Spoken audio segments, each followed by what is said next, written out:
स्वागत है आपका एक और महत्वपूर्ण क्लास में। यदि आप UP TGT, PGT, GIC, GDC, NET, BPSC, UPP, UPSI इन परीक्षाओं की तैयारी कर रहे हैं तो ये क्लास आपके लिए बहुत महत्वपूर्ण है। यदि आप हिंदी गुरुकुल एकेडमी चैनल पर नए हैं तो इसको सब्सक्राइब कर लें, और यदि आपने सब्सक्राइब किया है तो आप वीडियो को लाइक जरूर करें। तो शुरू करते हैं आज एक और व्याकरण की महत्वपूर्ण क्लास, जो सभी एक दिवसीय परीक्षाओं के लिए बहुत महत्वपूर्ण है। तो शुरू करते हैं आज की वीडियो। और पहले में क्या कह रहा है? सवाल नंबर पहले में कह रहा है कि किस वाक्य में क्रिया की इच्छार्थक वृत्ति का प्रयोग हुआ है? ए कह रहा है संभवतः वह शाम तक लौट आएगा। बी कह रहा है डाकिया चिट्ठी क्यों नहीं लाया। सी कह रहा है ईश्वर सबका कल्याण करे। और डी कह रहा है कि श्याम विद्यालय चला गया होगा। आपको बताना है इसमें कि किस वाक्य में क्रिया की इच्छार्थक वृत्ति का प्रयोग हुआ है। तो विकल्प सी में जो है वो इच्छार्थक वृत्ति का प्रयोग हुआ है कि ईश्वर सबका कल्याण करे। इसमें इच्छा की बात की जा रही है, इसलिए इसमें इच्छार्थक वृत्ति होगा, तो पहले का सी विकल्प सही हो जाएगा। दूसरा सवाल कह रहे हैं कि गंगा यमुना वाला देश भारत ही है, इस वाक्य में कौन सा पदबंध है? आपको बताना है कि गंगा यमुना वाला देश भारत ही है, इसमें कौन सा पदबंध है? ए संज्ञा पदबंध, बी सर्वनाम पदबंध, सी क्रिया पदबंध, और डी कह रहा है क्रिया विशेषण पदबंध। तो आपको ये बताना कि इसमें कौन सा पदबंध है। तो इसमें जो है वो संज्ञा पदबंध का प्रयोग हुआ है। विकल्प ए उत्तर दूसरे का सही होगा। तीसरा सवाल कह रहे हैं कि इनमें व्याकरण की दृष्टि से कौन सा कथन सही नहीं है। तो नीचे चार विकल्प दिए हैं, इसमें आपको ये बताना है कि व्याकरण की दृष्टि से कौन सा कथन इसमें सही नहीं है, ये इसका चयन करना है। ए कह रहे हैं कि भाववाच्य केवल अकर्मक क्रियाओं में होता है। बी कह रहा है कि कर्मवाच्य अकर्मक और सकर्मक दोनों क्रियाओं में होता है। सी कह रहा है कि कर्तृवाच्य भी अकर्मक और सकर्मक दोनों क्रियाओं में होता है। और डी कह रहा है कि सभी प्रणर्थक क्रियाएं सकर्मक होती हैं। तो आपको बताना कि कौन सा कथन इसमें से सही नहीं है। तो विकल्प बी जो है वो इसमें सही नहीं है, बाकी सभी सही हैं। कर्मवाच्य अकर्मक और सकर्मक दोनों क्रियाओं में नहीं होता है, बल्कि कर्मवाच्य जो है वो केवल सकर्मक क्रियाओं के साथ होता है। सवाल चौथा कह रहा है कि किस विकल्प में क्रिया के पूर्णता बोधक पक्ष का प्रयोग हुआ है? आपको बताना है पूर्णता बोधक पक्ष का प्रयोग हुआ है। ए अब बरसात रुक गई है। बी अध्यापक छात्रों को अनुशासन सिखाते हैं। सी किसान बहुत परिश्रम करता है। और डी वह राष्ट्रभक्तिपूर्ण गीत लिखता है। तो आपको पूर्णता बोधक पक्ष के बारे में बताना है कि किसमें जो है पूर्णता बोधक पक्ष का प्रयोग हुआ है। तो इसका उत्तर विकल्प ए हो जाएगा, इसमें पूर्णता बोधक पक्ष का प्रयोग हुआ है। अब बरसात रुक गई है, तो चौथे का विकल्प ए जो है वो सही हो जाएगा। सवाल पांचवा करे इसमें इनमें से किस वाक्य में कर्तृवाच्य का प्रयोग हुआ है? तो बताना है कि किसमें जो है वो कर्तृवाच्य का प्रयोग हुआ है। ए छात्रों द्वारा सजावट की गई। बी कह रहे कि मजदूर से दर्द के कारण उठा नहीं गया। सी कह रहे कि आज नागरिकों द्वारा सफाई अभियान चलाया गया। और डी कह रहा मोहन पुस्तक पढ़ रहा है। तो आपको कर्तृवाच्य बताना है। कर्तृवाच्य का मतलब जिसमें कर्ता प्रधान होता है और कर्ता के लिंग और वचन के अनुसार क्रिया का भी लिंग वचन जो है वो परिवर्तित होता रहता है। तो इसका विकल्प डी सही हो जाएगा। मोहन पुस्तक पढ़ रहा है, इसमें कर्तृवाच्य का प्रयोग किया गया है। सवाल नंबर छठा कह रहे किस वाक्य में क्रिया के सत्यता बोधक पक्ष का प्रयोग हुआ है? तो आपको बताना कि क्रिया के सत्यता बोधक पक्ष का प्रयोग जो है वो किस में हुआ है। ए कह रहे मैं रोज सुबह टहलने जाता हूँ। बी कह रहे वह स्नान करके मंदिर जाता है। सी कह रहे कि विद्यार्थी पुस्तकालय में बैठकर समाचार पत्र पढ़ते हैं। और डी कह रहा है कि मोहन अपनी कक्षा में पढ़ रहा है। तो आपको सत्यता बोधक पक्ष के बारे में बताना है क्रिया के। तो सत्यता बोधक पक्ष जो है वो विकल्प डी में सही हो जाएगा। मोहन अपनी कक्षा में पढ़ रहा है, इसमें सत्यता बोधक पक्ष का प्रयोग हुआ है, तो छठे का विकल्प डी सही हो जाएगा। सातवां सवाल कह रहे कि किस वाक्य में अकर्मक क्रिया नहीं है? आपको बताना है किसमें अकर्मक क्रिया नहीं है। ए बच्चा गहरी नींद में सो रहा था। बी कह रहे मजदूर छाया में सुस्ता रहा था। सी कह रहे बालक पतंग उड़ा रहा था। और डी कह रहे कि दो छात्र बातें करते हुए जोर जोर से हंस रहे थे। तो आपको उस वाक्य का चयन करना है जिसमें अकर्मक क्रिया का प्रयोग नहीं है। तो विकल्प ए, बी और डी इन तीनों में अकर्मक क्रिया का प्रयोग है, लेकिन सी में जो है अकर्मक क्रिया का प्रयोग नहीं है। बालक पतंग उड़ा रहा था, इसमें जो है वो सकर्मक क्रिया का प्रयोग है। तो विकल्प सी जो है वो 7वें का उत्तर सही हो जाएगा। 8वां सवाल कह रहे हैं कि किस वाक्य में सकर्मक क्रिया नहीं है। आपको बताना है कि किस वाक्य में सकर्मक क्रिया नहीं है। ए कह रहे मजदूर पेड़ के नीचे बहुत देर से बैठा है। बी कह रहे किसान हल से खेत जोत रहा है। सी कह रहे मोहन बाजार से फल खरीद रहा है। और डी कह रहे कि 3 छात्र पुस्तकालय में पढ़ रहे हैं। तो 8वें में आपको ये बताना है कि किसमें जो है वो सकर्मक क्रिया का प्रयोग नहीं किया गया है। तो इसका उत्तर विकल्प ए हो जाएगा। इसमें सकर्मक क्रिया का प्रयोग नहीं है, बाकी बी, सी और डी इन तीनों में सकर्मक क्रिया का प्रयोग किया गया है और ए में सकर्मक क्रिया का प्रयोग नहीं है। 9वां सवाल देखते हैं। कह रहा है किस वाक्य में अकर्मक क्रिया का प्रयोग किया गया है। आपको बताना है कि किस वाक्य में अकर्मक क्रिया का प्रयोग हुआ है। ए कह रहे कि मजदूर चाय पी रहा है। बी कह रहे बालक बहुत देर से सो रहा है। सी कह रहे अम्मा खाना बना रही है। और डी कह रहे रमेश पुस्तक पढ़ रहा है। आपको बताना है किसमें किसमें अकर्मक क्रिया का प्रयोग हुआ है। चाय पी रहा है, बालक बहुत देर से सो रहा है, अम्मा खाना बना रही है और डी रमेश पुस्तक पढ़ रहा है। तो देखो अकर्मक क्रिया का प्रयोग जो हुआ है 9वें वाले सवाल में, तो विकल्प बी में अकर्मक क्रिया है। बाकी तीनों में जो है ए, सी और डी में सकर्मक क्रिया का प्रयोग किया गया है।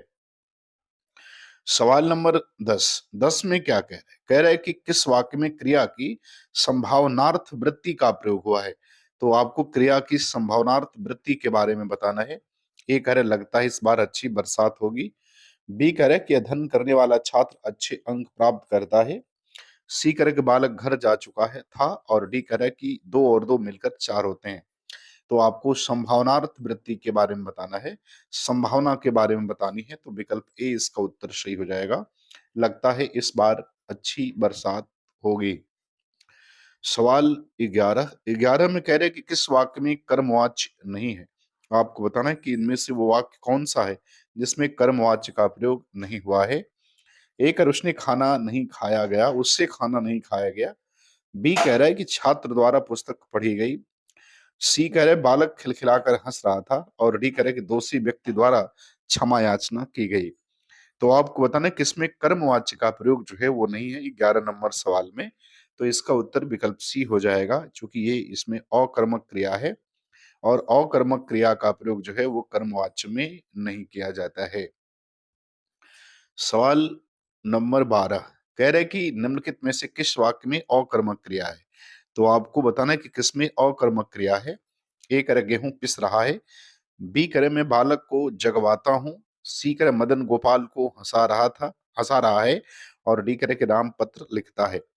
तो आपको ये बताना है कि किसमें अकर्मक क्रिया का प्रयोग हुआ है। तो देखो, अगर जगाता है होता तो भी अकर्मक होता, हंसता तो भी होता था, लेकिन जगवाता और हंसा ये दोनों प्रेरणार्थक क्रियाएं हो जाएंगी। इसलिए इसका विकल्प ए सही हो जाएगा और बाकी तीनों जो है वो सकर्मक के रूप में काम कर रही हैं। इसलिए विकल्प ए जो है इसका उत्तर सही हो जाएगा। सवाल नंबर 13 में कह रहा है कि सामान्य वर्तमान काल का उदाहरण है। आपको नीचे विकल्प में से सामान्य वर्तमान काल के उदाहरण के बारे में बताना है। ए कह रहा सीता बाजार जाती होगी। बी कह रहा रमेश ने समाचार पत्र पढ़ा। और डी कह रहा कि वर्षा हो रही थी। और डी कह रहा है वह कलकत्ता जाता है। तो आपको सामान्य वर्तमान काल के बारे में बताना है। तो विकल्प डी जो है ये सामान्य वर्तमान काल का उदाहरण है। वह कलकत्ता जाता है, ताहे ती है जैसे जो अंत में आते हैं तो उसमें सामान्य वर्तमान काल होता है। सवाल नंबर 14 कह रहा है कि किस वाक्य में पूर्वकालिक क्रिया का प्रयोग हुआ है। आपको बताना है किसमें जो है वो पूर्वकालिक क्रिया का प्रयोग किया गया है। ए कह रहा है यह नहाकर पढ़ेगा। बी कह रहे रेलगाड़ी स्टेशन पर पहुंच चुकी थी। सी कह रहा है कि थोड़ी देर पहले पानी बरस रहा था। और डी कह रहा है कि घंटा लगते ही वह चल पड़ा। तो आपको पूर्वकालिक क्रिया के बारे में बताना है। तो पूर्वकालिक क्रिया जो है वो विकल्प ए में हो जाएगी, नहाकर। सामान्यतः पूर्वकालिक क्रियाओं में कर प्रत्यय लगा रहता है। तो विकल्प ए सही हो जाएगा 14 का। 15 नंबर सवाल में कह रहा है कि वाक्य की दृष्टि से कौन सा कथन सही नहीं है। तो नीचे जो वाक्य दिए इसमें आपको बताना है कि कौन सा कथन जो है वो वाक्य की दृष्टि से सही नहीं है। ए कह रहे रचना के आधार पर वाक्य के 3 भेद माने जाते हैं, सरल, संयुक्त और मिश्र। बी कह रहा है कि अर्थ के आधार पर भी वाक्यों का वर्गीकरण किया जा सकता है। सी कह रहा है कि उद्देश्य और विधेय वाक्य के आवश्यक घटक माने जाते हैं। और डी कह रहा है कि क्रिया को उद्देश्य और कर्ता को विधेय कहते हैं। तो वाक्य के दृष्टि से कौन सही नहीं है? तो विकल्प डी सही नहीं है। क्रिया को उद्देश्य और कर्ता को विधेय नहीं, बल्कि क्रिया को विधेय और कर्ता को उद्देश्य कहते हैं। तो विकल्प डी इसमें जो आपका आंसर है वो सही हो जाएगा। 16 नंबर सवाल में करें कि इनमें से भाववाच्य का उदाहरण कौन सा है? तो आपको भाववाच्य का उदाहरण बताना है। ए करे कि आम खाया जाता है, बी करे मैंने पुस्तक पढ़ी, सी करे पुस्तक पढ़ी जाती है और डी करे धूप में चला नहीं जाता। तो 16 में आपको जो है क्या बताना है? 16 में बात बताना है कि भाववाच्य का उदाहरण कौन सा है? तो भाववाच्य का उदाहरण विकल्प डी है, धूप में चला नहीं जाता। ये जो है भाववाच्य का उदाहरण है। तो 16 का विकल्प डी जो है वो सही हो जाएगा। 17 नंबर सवाल में कह रहे हैं कि किस वाक्य में द्विकर्मक क्रिया का प्रयोग हुआ है? आपको बताना है कि किसमें द्विकर्मक क्रिया प्रयोग की गई है। ए कह रहा है मोर नाच रहा है, बी महेश रुग्ण हो गया, सी कह रहा है कि राम ने रावण को मारा और डी कह रहा है कि ममता ने कुत्ते को रोटी खिलाई। तो द्विकर्मक क्रिया का मतलब होता है कि जिस वाक्य में दो कर्म का प्रयोग किया गया हो। तो विकल्प डी सही हो जाएगा। ममता ने कुत्ते को रोटी खिलाई, तो एक तो कुत्ता और एक रोटी, ये दोनों इसमें कर्म है, इसलिए इसको द्विकर्मक हम क्रिया कहेंगे। तो विकल्प डी सही होगा 17 का। क्वेश्चन नंबर 18 कह रहे हैं कि वह बहुत जोर से हंस रहा है। इस वाक्य को विस्मयवाचक वाक्य में आपको बदलना है।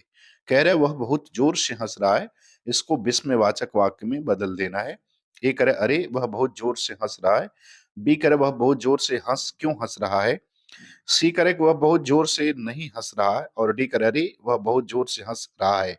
तो आपको बदलना है इसको विस्मय में, तो बदल लेंगे तो आपका विकल्प ए सही हो जाएगा। अरे वह बहुत जोर से हंस रहा है, विकल्प ए सही हो जाएगा 18 का। 19 नंबर सवाल में कह रहा है कि परिश्रम करने वाला छात्र परीक्षा में उत्तीर्ण होगा, में रेखांकित पदबंध बताइए। तो जो रेखांकित है इसमें आपको पदबंध की पहचान करनी है। ए करे संज्ञा, बी सर्वनाम, सी करे विशेषण पदबंध और डी करे क्रिया पदबंध।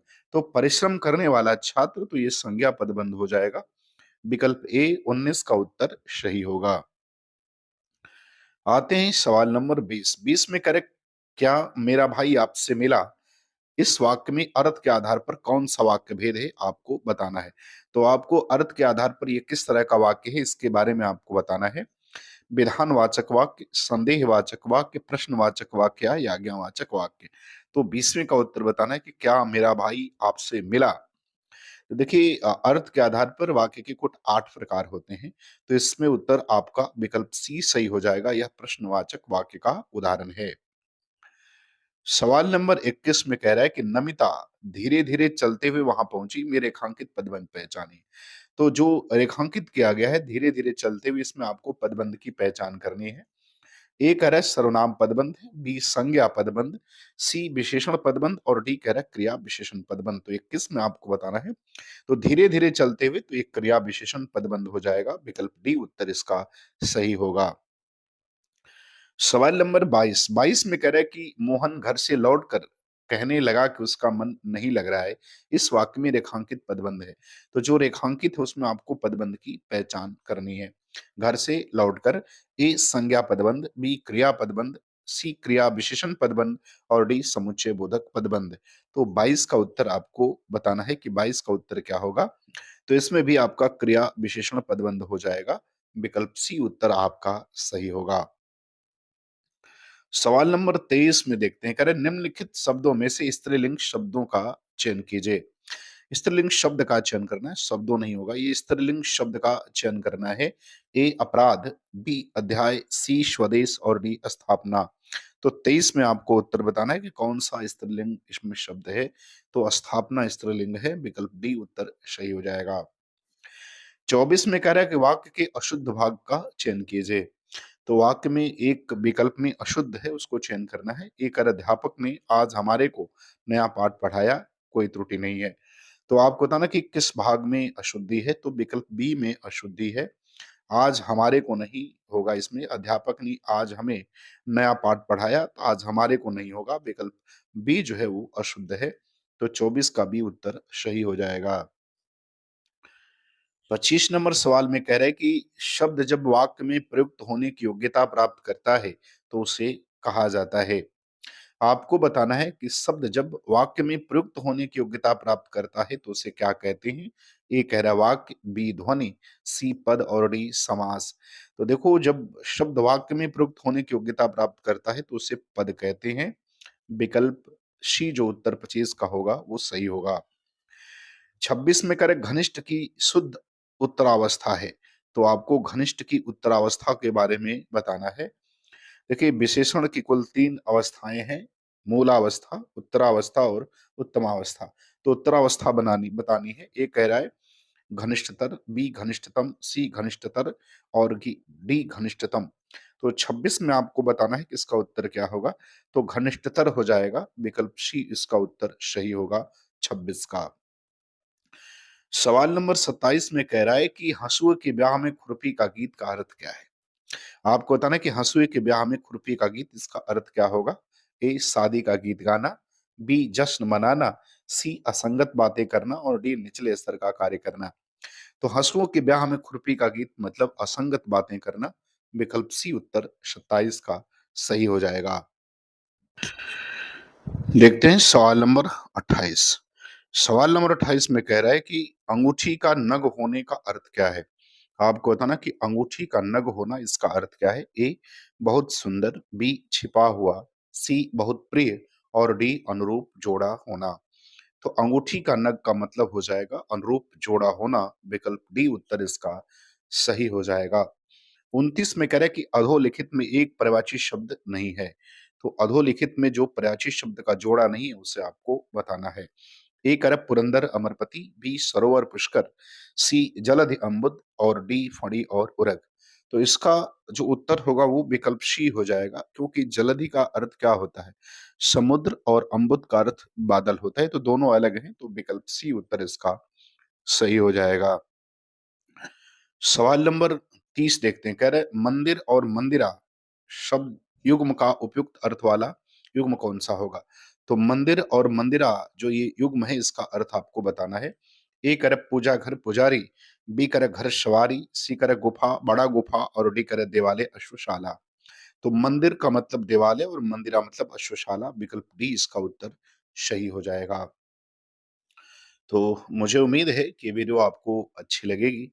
आपको पसंद आए तो आप चैनल को सब्सक्राइब करें, अधिक से अधिक शेयर करें। पूरा वीडियो देखने के लिए आपका बहुत-बहुत धन्यवाद।